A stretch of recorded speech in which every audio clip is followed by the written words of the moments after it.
Hey everyone, welcome back to Maple Syrup Tech. I'm Rick, and today we're going to try and answer an easy question. Should you buy generic CPU coolers on eBay? First of all, for any of you guys who follow my channel regularly, this is nothing new because these coolers, if you've been following my recent videos, we've reviewed them each individually.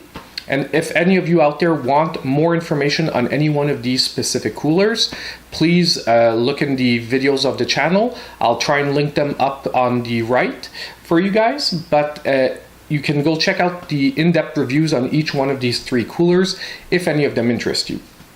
But for those who follow my channel, who's ever already seen the reviews, I'll be honest with you guys, there's probably no new information in these videos. So, sorry for you guys. You can skip this one. However, for anyone that just wants an answer to the question at hand, we're going to take a look. Now, I didn't test every cooler under the sun offered on eBay, obviously, because unfortunately, I don't have unlimited money and I don't have unlimited time. If I did, it would have been really fun to do this like on a much larger scale. But what I did is I took, if you're buying a cooler on eBay, first of all, you're looking for a budget component, because if you're looking for high-end or really expensive components, you're most likely going to go to sites like Amazon or Newegg. So I focused on the three major price points for CPU coolers where I could see someone wanting to maybe try and save money by buying it on eBay.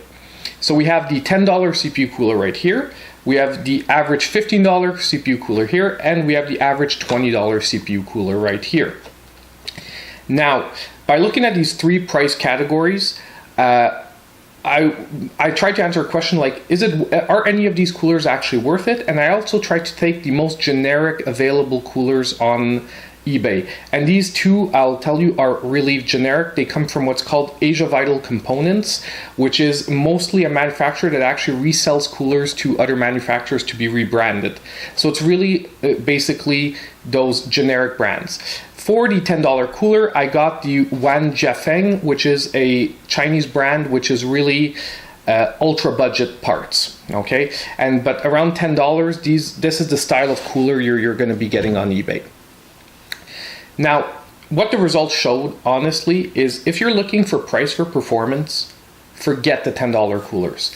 They often underperform, and I've tested in the past other downdraft coolers and whatnot available on eBay as well.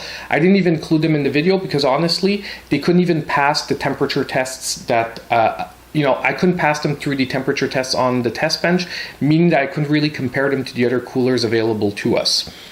Now, the $10 coolers, forget these things. The fans are underpowered.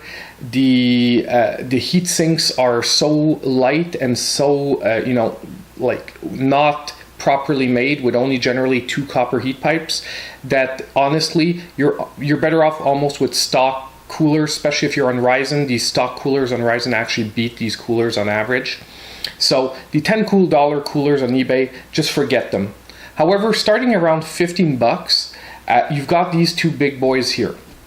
Now, basically $15 will get you a 4 copper heat pipe model with a center mounted fan, and $20 will get you a 6 copper heat pipe model, once again with a center mounted fan. And honestly, price for performance, these coolers really do a decent job. For $15, you get a comparison. If you guys know any of the, generic other, the other budget brands out there, for example, Deepcool, you'll get about Gamax 300 performance out of this guy, and pretty close to a Gamax 400 performance out of this one, which are coolers that I actually love, I recommend on a regular basis. So if we're looking at just pure numbers and how they perform for the price, these coolers I can say are worth it. However, there's, as usual, always a downside. And on eBay, the major downside, and it's really unfortunate, and this is sort of going to get us to the answer on our question, is it worth it buying them on eBay? It's that basically, for these coolers to be available at these prices, you have to get free international shipping. The problem with free international shipping, it's extremely slow, and they don't take extra care to keep the products in good shape. So you're going to see on the screen right now a couple of clips from the coolers that you have in front of you, where you can see that The $10 and the $15 cooler got really banged up. By the time it got to me, the heat sinks were contorted. There were some heat sinks that were actually pretty damaged. I had to try and straighten them so that I could actually, test the coolers and be sure that they're actually functioning in a decent way.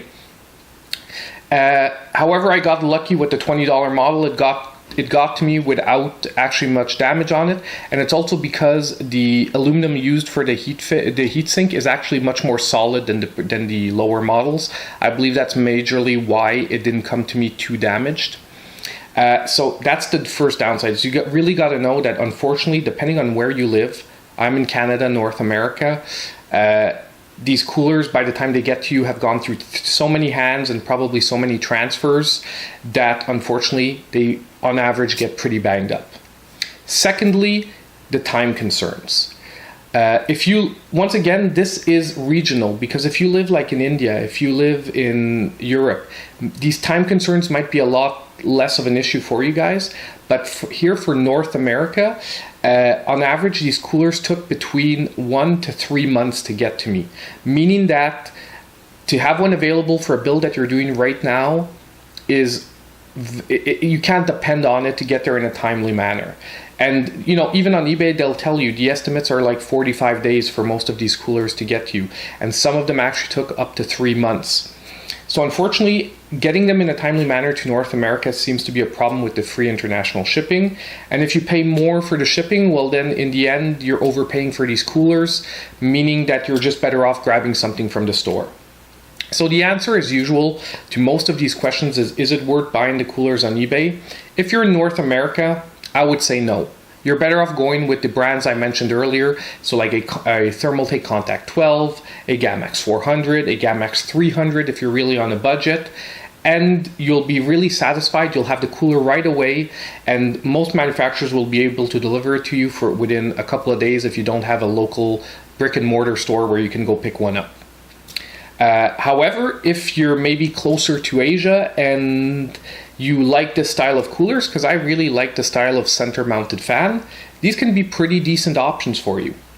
So I hope this guys brings a little bit of light of whether you should buy or not coolers. It does depend on your situation, the answer. So for North America, just to resume, I would say I'd go with the brands available locally, because you're not really going to end up saving much money, and it's going to take way too long and the coolers might be damaged. If, however, you're closer by and the free international shipping gets them to you in a timely manner without too much damage, the $15 and $20 models that you see here, and like I said, the reviews are available on my channel, they perform very solidly. Keeping your CPU cooler, this one performs generally on a Ryzen 3 1200 at about 27 degrees above ambient, and this one here performs about 29 degrees above ambient, which is pretty decent results. So, as usual, I hope you guys liked the video. If you want more content, check out the videos on my channel already available, and please like and subscribe to support the channel so that I can get more videos to you. As I said in my previous video, if there's any other coolers that you really see on eBay that you would like me to test out for the channel, please link them down below in the comments, and I'll try and, if they fit in the budget and time constraints of the channel, I will try to get to them as fast as possible. And I hope I see you guys in my next video.